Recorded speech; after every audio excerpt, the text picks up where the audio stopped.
Hello everyone, welcome back to Daily Endeavours for Friday the 15th of August. I'm Jackson. As always, if you're just looking to fast forward to one option in particular, I've got timecodes in the description and you can just fast forward there. So this set, it's fine.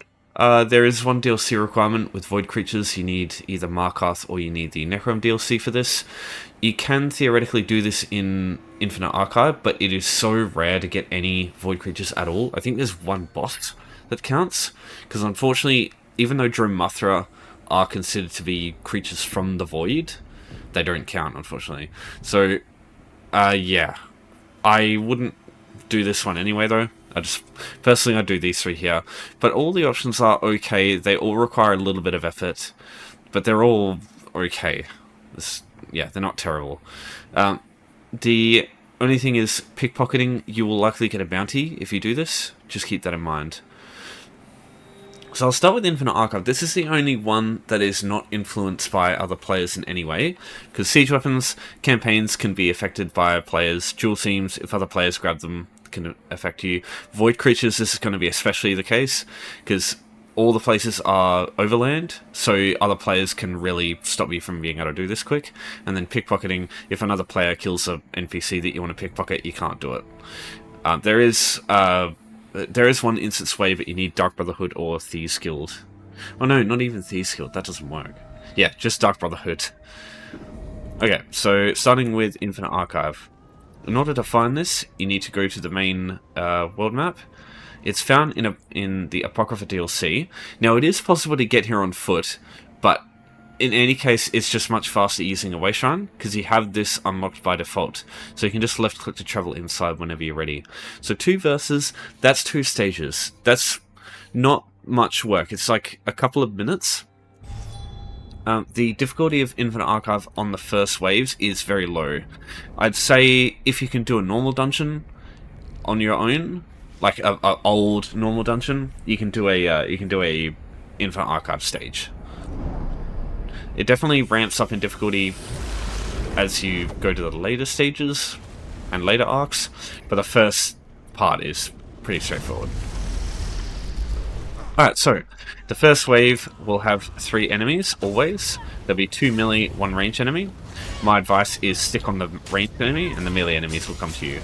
This means that all your AoEs on the floor, like a typical damage dealer build, they can be stacked on all the enemies at once, basically, and you don't have to worry about everybody moving so much. It's a little more painful with like just all range enemies, but there are things you can do, line of sight and leashing them, whatever, you know how it is. So these are Dromothra. These are theoretically, because they come from the dark behind of the world, which is basically the void. They're both void creature types are related to Nimira. But yeah, I really hope in the future they will change this so that Dromothra count, because there's so few places where void creatures actually, like, you can find them, and it's such a pain in the ass usually, like, getting them, because players are always there and always fucking killing them as soon as they spawn, and it's just can be really hard to actually tap them before they get killed sometimes. So this is a verse. So verses, each time you complete a stage, you get one of these. Every time you complete a cycle, you get a vision. Same with arcs. But stages are just verses. So verses, they're just powerful buffs that last until the next stage. Some of them can be really good. Like Sanguinate's amazing, because every time you're just dealing way more damage to every enemy. But yeah, in the early stages, defensive buffs, while they are good later, like good offensive buffs are like the best thing, because you can just do the next stage super fast. But yeah, some of the offensive buffs can be quite shit, because they buff things that like you just don't use. For example, like the one that buffs world skills by 100%, unless you're using a werewolf build or scribing, like the big time, it's shit. It's so bad, because it's like your only skill that you can buff is Soul Trap, and it's like, what, that's 1 damage. That's 1 damage over time skill. So the last wave of every stage will have one of these bigger dudes. Now I prefer killing all the little enemies most of the time, but it depends. Some of the big dudes are like pretty annoying. Like Iron Atronachs and the Crow Wraith things, I tend to focus those first, because they can be really painful. Now, this verse, it doesn't really matter unless you want to go further. I'd use Summon Tempest, because that's also a really good damage one. But you've done both your verses, now you can just leave. So, in order to leave, this is like a coffee break thing, it's like a minigame thing. You can do that if you want, but it's not related to the... I think you do get a verse from them, but you don't have to do them. Because, yeah, you by the time you get one of those, you'll probably be on the second stage anyway. So this index here is how you get back after you've done your 2 stages. So you don't, when you complete a stage, you can't go back directly. You have to go to the next stage or next cycle. So this is how you get back. And now from this point, just go back to the portal over here, and this will take you back to where you came in from.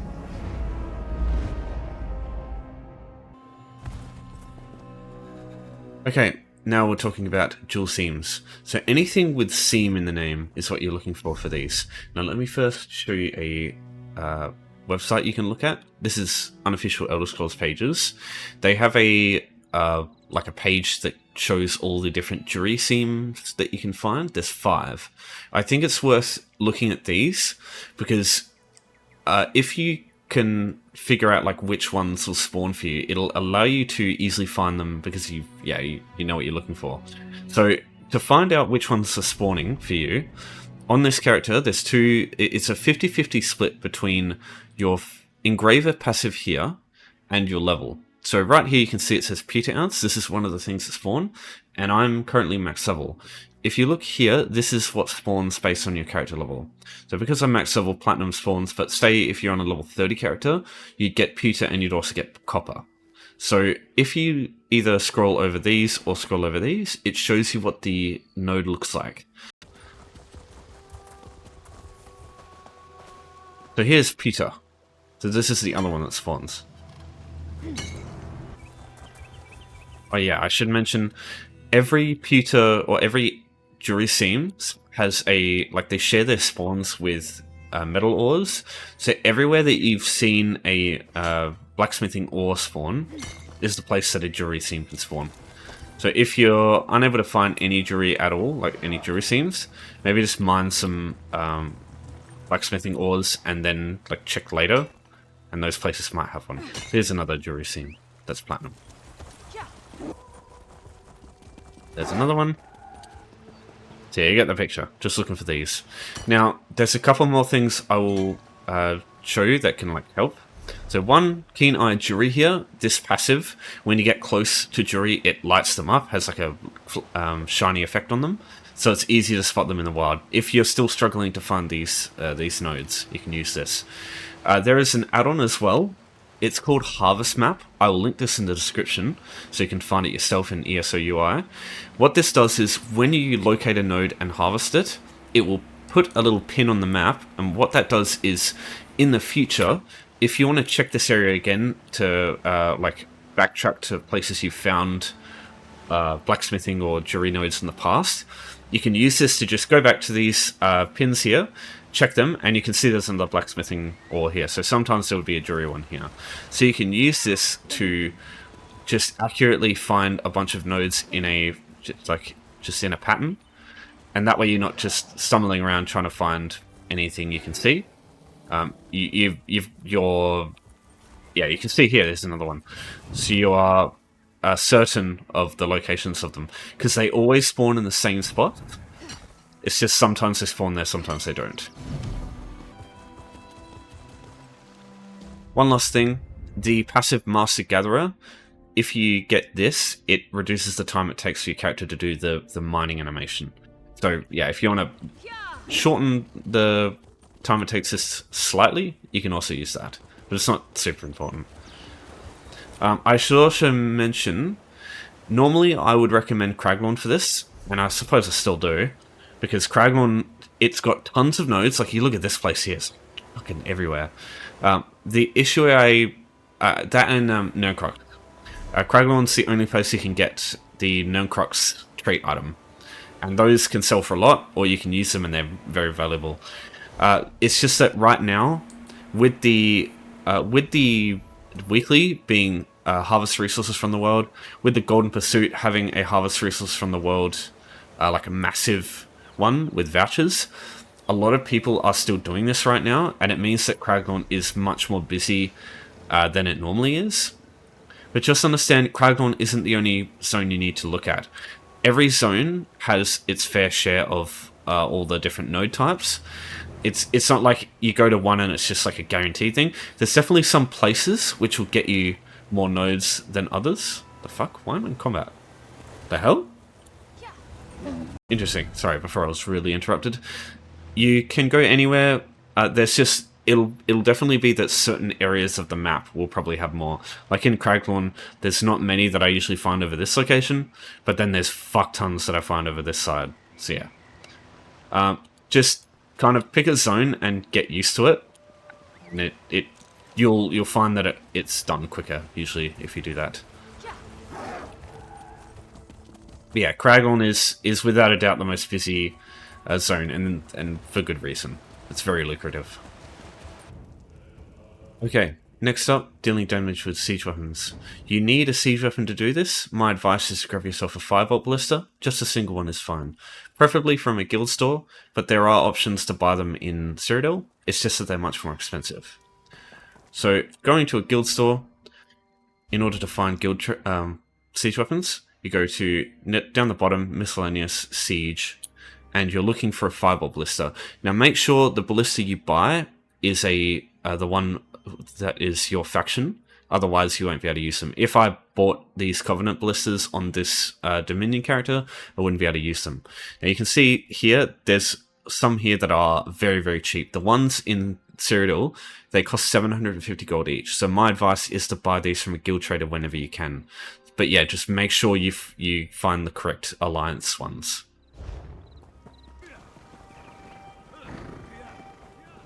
But if you're struggling to find them in guild traders, you can use Tamriel Trade Center to sort of pinpoint where to find some. So I'll link this in the description as well. You've got American and European stuff, and you've also got console and all that as well. You can choose through this icon here. So you can see all these 5-volt ballistas are listed, where to find them, which guild trader you find them from, and when they were last seen. So yeah, it's really good. As you can see, there's some pretty cheap ones as well.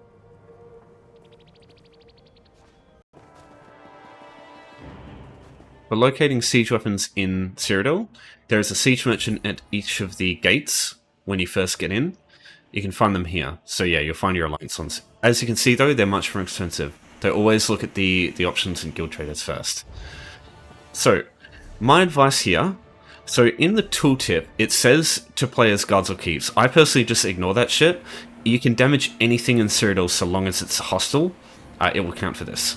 So my advice instead is to use the Shivering Shrines where Volendrung spawns, because these are behind the scroll gates, and that means as long as these two keeps next to your gates are under your control, these gates are closed, players can't actually get in here and interfere with your ability to do this. So it just means it's super reliable, because there is no situation, unless these gates are open, and even then, nobody's going to come around here and do this, like, get in the way, unless Volendrung is in this location, and, like, that's going to be very rare.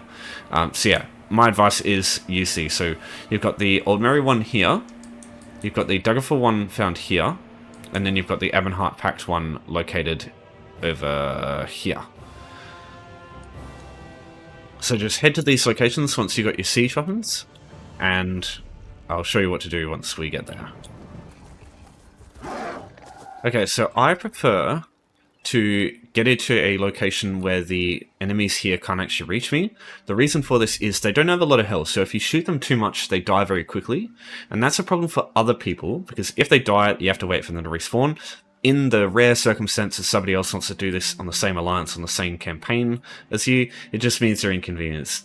It's very rare for that to be an issue, so I probably wouldn't worry. But just for peace of mind, I like to make sure these guys are not killed.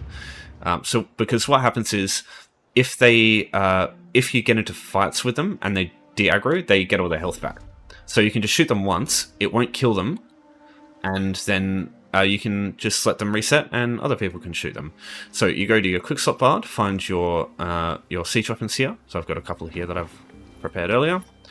Now, in order to do this easily, if you can find a location that is impossible for them to nav mesh to, like for example up on this rock, because they can't actually come up here, they don't know how to, you can shoot them and they won't even move from their location. So all they need to do is use once. Now, to make this a bit easier, because most of these locations will be like not flat, what you can do is go to gameplay, turn quick cast to automatic or on. I don't know what the difference between these two is. I find they're exactly the same. But what this will do is it'll allow you to precisely place where your siege weapon's going to go.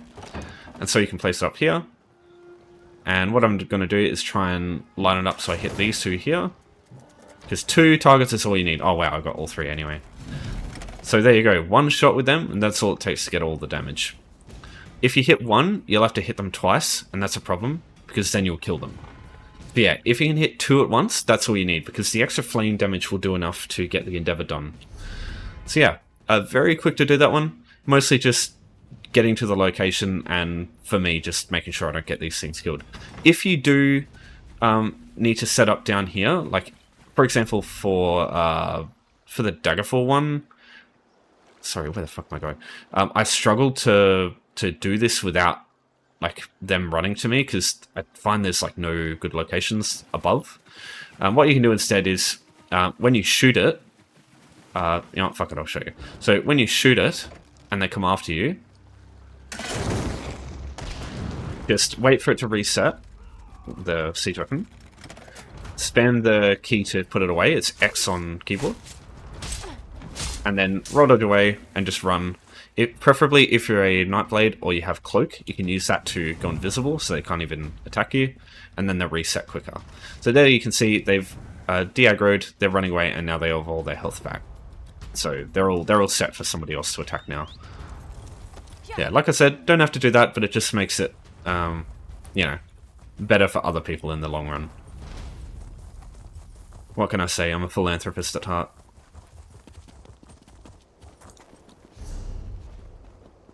Okay, so when you do this and you don't want to go back to the gate, what you can do instead is you can queue to Imperial City. What this does is it'll take you straight to a safe zone that's right next to a door that you can take straight back out of Cyrodiil. Or, yeah, it is in Cyrodiil still. So it's just quicker. Only by like a minute or 2, but hey. Make things efficient as possible, right? Or as lazy as possible, I guess. Okay, pickpocketing. In order to pickpocket someone, you need to go into stealth, be hidden, go behind someone, and it'll appear once you go behind them. Now, it's unfortunately a RNG shitfest, especially early on, before you get the passives to boost it. So how do you boost your pickpocketing? But firstly is the green ding noise that you hear. That's just the only way to like reliably get that is just to wait. After a certain amount of time passes, it'll allow you to do it, and yeah, you get a very short amount of time though, and sometimes the way NPCs move, it'll be very difficult to capitalize on it, because as soon as they move, it happens, and then you get spotted and you can't pickpocket. But yeah, it just depends. Ding! There it is. But yeah, there are 2 other ways to boost your pickpocketing. One is through the Legerdemain passive, the skill line. Light Fingers. This one here, 4 points in total, increases it by a maximum of 50%. So the last passive and the second last passive are really good. Really boost how often you'll successfully do these. Until you get this though, it's going to be a pain. This is like the main thing that really boosts your pickpocketing chance. The other way is to be a Khajiit. One of the passives, I believe the Flare passive, increases their pickpocketing chance by 5%. That's it. Not much. But yeah, Khajiit with high Legerdemain and waiting for the ding noise. That's how you get it the most chance. But there's just going to be, sometimes you'll just get spotted a bunch of times in a row. Nothing you can do about that. Alright, there we go. 1 successful. So make sure you put your weapons away before you do it. Because if you have your weapons out, your character will sheathe them before they pickpocket. And you only have a short amount of time to actually use the green effect, so that can stop it from working. Because if your character puts the weapons away and then it goes away, you lose the effect, and then usually that's when you get spotted. If you do get spotted by a guard, I'll just show you quickly how to get away from them easily. So I'm going to pay the bounty. Just make sure you have a self heal. If you get stopped, roll dodge and break free over and over. Because they can only do two things to stop you in your tracks. They can either stun you, which you can break free from, or they root you with the talons, which you can roll dodge from. So just run away for a while, and eventually they'll lose interest. The only thing is you'll get a pretty hefty bounty if you run away from guards. But you had a bounty already to begin with, and it's probably going to stack up much more from just failing pickpocketing than it will with guards.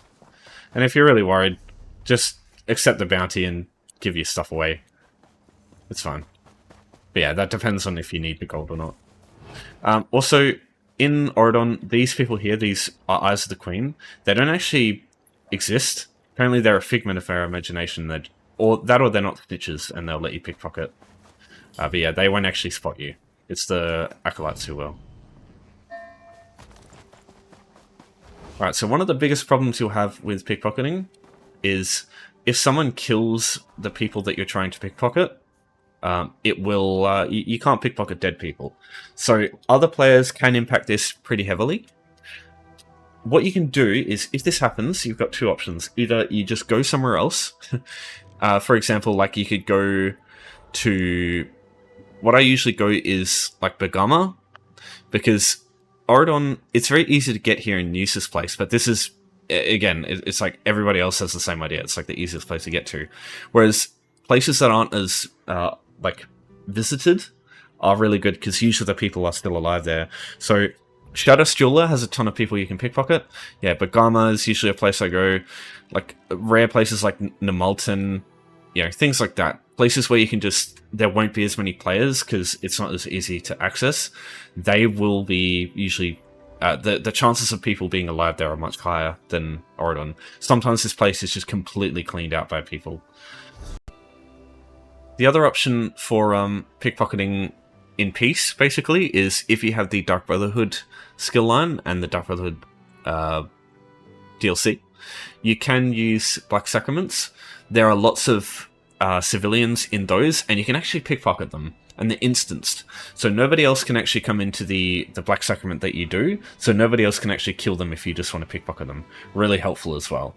But getting access to Black Sacraments, it does take an hour or so of doing the questline. Just keep that in mind. And you'll also probably get a bounty from this as well. Basically, pickpocketing, unless you're maxed out in Leisure Domain, which takes fucking ages, yeah, just expect to get a bounty from this. Okay, next up, Void Creatures. These are Void Creatures, Shades. There are also Shade Colossus, which would be here if it was not dead, and Void Rots. So Shade Colossus are the best, I think, because they spawn Void Rots in pairs, and they do that over time. So if you get a single Shade Colossus, you can actually do this without any other Shades. But yeah, these are some Void Creatures here, so you can just kill them. Ah, here we go. Yeah, cool. So, Shade Colossus. My advice here, if there's no other players around, you can actually use a Shade Colossus to really good effect. So what you do is you just let him live. Just let the guy chill. Eventually he'll spawn 2 Void Rots. Kill these things here. They're super weak, and these count as Void Creatures. Now all you do is just let the guy go for a bit. He'll summon some AoEs, just avoid them. Stand out of them. And then he'll summon some more Void Rots in a couple of seconds. Here they are. And you just repeat this process. And once you're done, my advice is just leave him, because there are so few Void Creatures in the Overland that letting them live, just so other people can do this endeavor easily, is just better. Just understand, sometimes you'll come through here, people will not understand that Void Colossus do that, or Shade Colossus do that, and they'll just kill them as soon as they spawn. So this is the Disquiet Study. So this section here,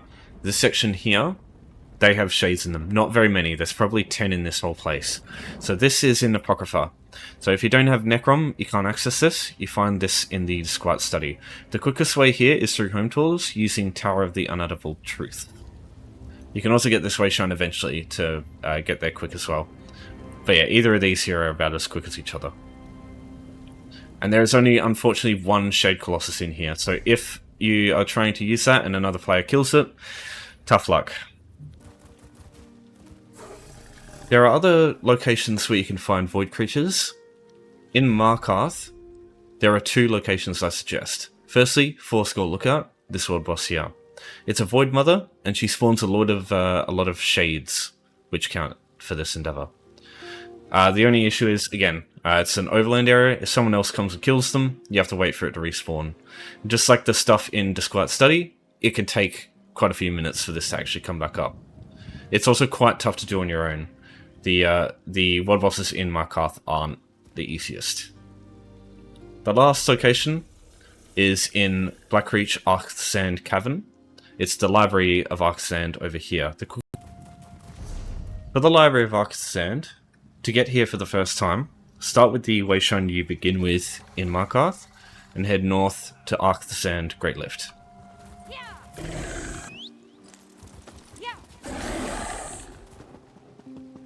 So once you're here, you just activate it like a door. It'll take you to Arcsand Cavern. People who played Skyrim will be familiar with this place. So from the Great Lift, it's just up a flight of stairs, basically, and this is the section here where you'll find shades. Aside from a few quests, there aren't really any other places you'll find them in mass. So you'll have to run through here and just kill a bunch of shades that you see. Now, it's very quiet here because I'm on NA. This is the only account that I have the DLC on, so it's not actually... the endeavors haven't reset yet, but believe me, as soon as void creatures come up, this place is going to be fucking crawling with people. So just expect it to be a pain in the ass because they'll come through and nuke everything in a couple of seconds. So you'll barely have time to like get a hit in. So my advice is, if you want to use this place, just stay in one location, maybe around the Shade Colossus and the shades around here. And as soon as you see them, just try and attack them with a ranged weapon. Just light attack, plink them as quick as you can, and just, yeah, hope that there's not a crazy amount of players looking at that one at that one time. But yeah, just expect it to be a bit of a shit show, just because there are only 3 places, they're all overland, and yeah, everybody's got the same idea. So if you have any other questions for me, just let me know as always, but that's today's endeavors done. So thanks everyone for watching, thanks for your support as always, take care for now, I'll see you next time.